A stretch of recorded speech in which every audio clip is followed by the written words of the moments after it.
Alain Persat. Donc vous allez nous parler d'une pièce qui est en pleine création et qui est quelque chose qui est très important puisque ça traite du nucléaire. Alors vous, Alain Persat, vous êtes l'auteur. Donc écrire une telle pièce, en 2 mots, est-ce que vous pouvez nous dire comment vous allez parler du nucléaire et qui vous êtes? Alors qui je suis? Je suis un peu embêté toujours de répondre à cette question parce que j'ai un itinéraire de vie, un itinéraire professionnel extrêmement varié. J'ai appris les maths, la physique, la chimie, la socio, la psycho. J'ai fait beaucoup de métiers très variés, en agriculture, en bâtiment, en informatique, etc. Enfin, ce qui me s'est aperçu que j'avais un regard sur la société un peu différent de la plupart des gens qui sont spécialistes de quelque chose. Mais en tout cas, vous connaissez le nucléaire. Je connais le nucléaire parce que depuis très longtemps, je suis... D'abord parce que j'ai appris en physique un peu comment ça fonctionnait.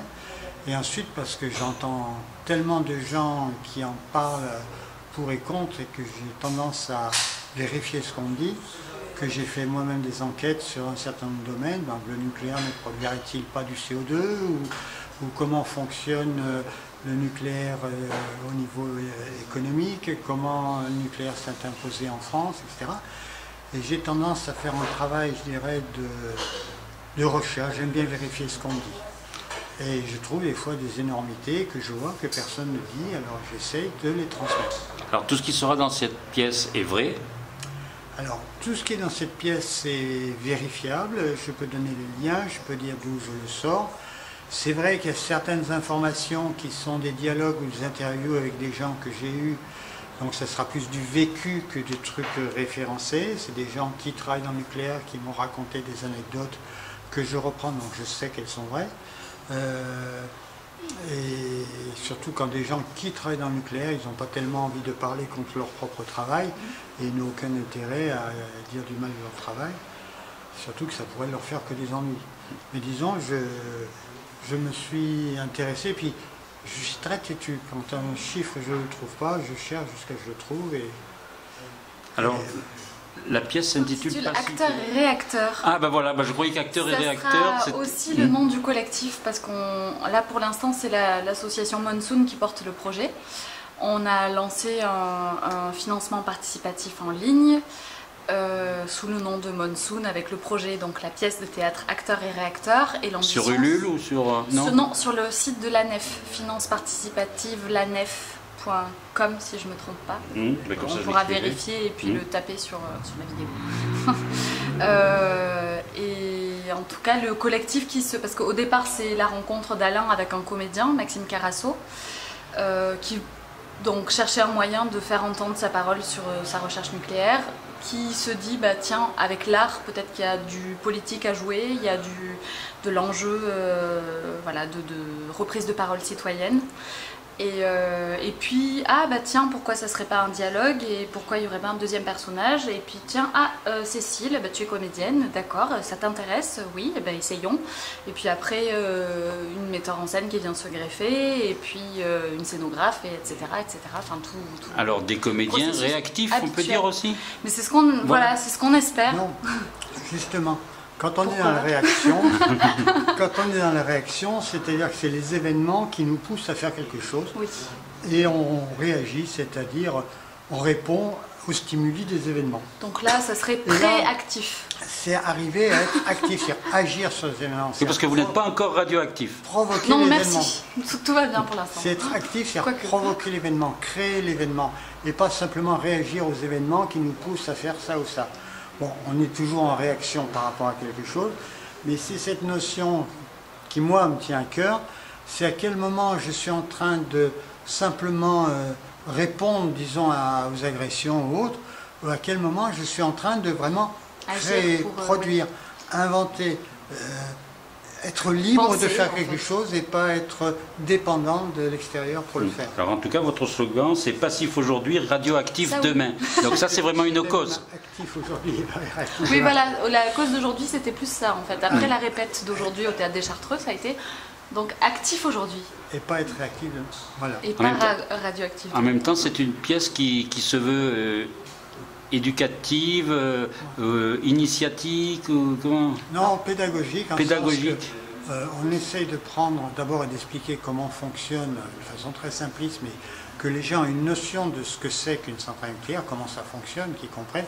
Montrer bien la différence qu'il y a entre l'énergie chimique d'une centrale thermique et l'énergie nucléaire, l'énergie physique, disons, d'une centrale nucléaire. Montrer cette différence pour que les gens sachent un peu ce qui se passe dedans. Et ils comprendront mieux à ce moment-là ce que c'est qu'un risque radioactif. Parce qu'ils ne comprennent pas qu'un risque radioactif soit moins dangereux qu'un risque chimique. Soit plus dangereux qu'un risque chimique. Alors que c'est des risques qui ne sont pas du tout sur la même longueur d'onde. C'est même le cas de le dire. Ils ne sont pas du tout sur le même plan. Et surtout, la chimie peut se résoudre par la chimie, mais le nucléaire ne se résout pas. C'est-à-dire la pollution chimique peut se nettoyer beaucoup plus rapidement qu'une pollution nucléaire qui, elle, est mathématiquement imposée. On n'a pas de solution. Alors on peut toujours rêver qu'un jour on trouve une solution, mais qu'on trouve d'abord cette solution avant de s'y risquer. Et là on met la charrue avant les bœufs. Il y a d'autres domaines qui me tiennent à cœur, comme les OGM, comme les nanoparticules. Ça, c'est d'autres projets du collectif. Voilà. Parce qu'on a d'autres projets après cette pièce qui sera jouée le 21 août à Lille, à l'université de Villeneuve-d'Ascq. Alors c'est ouvert au public? C'est ouvert à tout public. Ouais. Et on va jouer dans un amphithéâtre où il y aura 6000 personnes. Non, pas 6000, mais beaucoup. 600 peut-être. Je ne sais pas le chiffre, non, pas 6000 personnes. Un amphithéâtre d'université. C'est un amphithéâtre d'université, je ne sais pas combien ça contient, je crois mais que ça fait 600, du monde. Des représentations de tests, vous avez dit? Oui, bien sûr. Oui, en début août. Parce que là, ça fait. En fait, on s'est rencontrés au mois de janvier. On parle de l'écriture, qui est une écriture à la base plutôt de recherche scientifique, etc.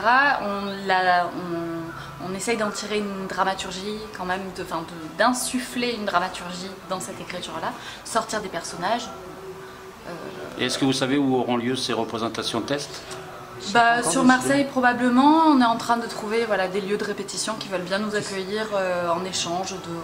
D'ailleurs, comme ici, le Théâtre des Chartreux, non? Comme aussi chez Eric Brunel et puis les deux autres associés, dont Mike Taupin et puis Sabrina, je ne sais pas son nom. Pourquoi vous le dites doucement? Parce que je ne sais pas son nom, je ne veux pas l'écorcher. On remercie le théâtre.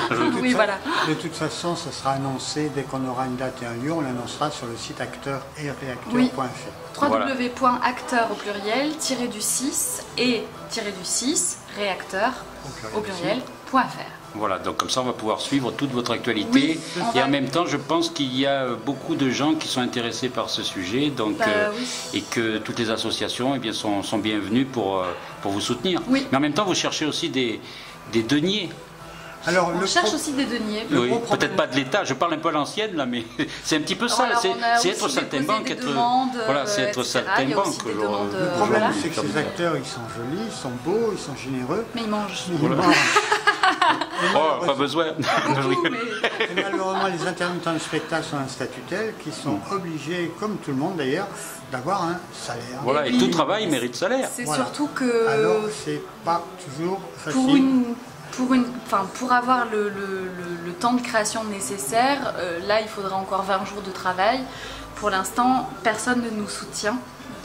Si, on a eu des donateurs, quelques généreux donateurs qui nous ont soutenus, mais qui vont rémunérer très peu. On est quand même 2 comédiens, une metteur en scène, un auteur.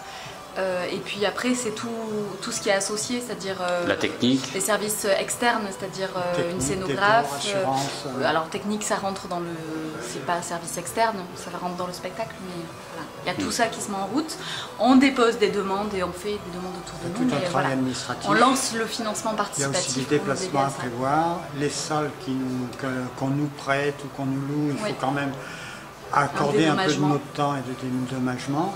C'est un investissement beaucoup plus important que ce que je croyais au départ, à l'intuition. Moi, je suis dans le domaine associatif où la générosité compense tout. Mais là, c'est du professionnalisme. Ça se professionnalise. Donc c'est une toute autre règle du jeu. Et comme je ne l'avais jamais fait, je l'avoue, je découvre et j'apprends. Et ben voilà, donc c'est en forgeant qu'on devient forgeron. Et puis, moi j'ai vu un extrait de la pièce, ça me donne envie en tout cas de connaître ça, même en n'y connaissant rien dans le nucléaire. Donc je pense que les spectateurs vont apprendre beaucoup de choses et on se languit de voir la suite. Parce que c'est vrai que vous nous avez joué en direct le premier tableau et il y a 7 tableaux. Donc on a tout à fait envie. Et en même temps, si c'est ludique et intéressant, même le jeu là était tout à fait acceptable. Même le fait que vous soyez au début des répétitions. répétitions. Donc je pense que ça va être dynamique. Oui, par rapport à l'apprentissage du texte. Parce qu'on n'est pas au début des répétitions. Oui, voilà. On a déjà bien avancé le travail au niveau... Non, mais il a fallu réduire et il paraît qu'il va falloir encore réduire. Oui, parce qu'on est à 2h12. Ouais. Et ça fait beaucoup. Voilà. Donc on va réduire encore. Il y a tellement de choses à dire qu'il faut les condenser pour donner la substantifique moelle. Merci beaucoup et on vous souhaite une très bonne chance. Merci d'avoir posé ces questions. Bon.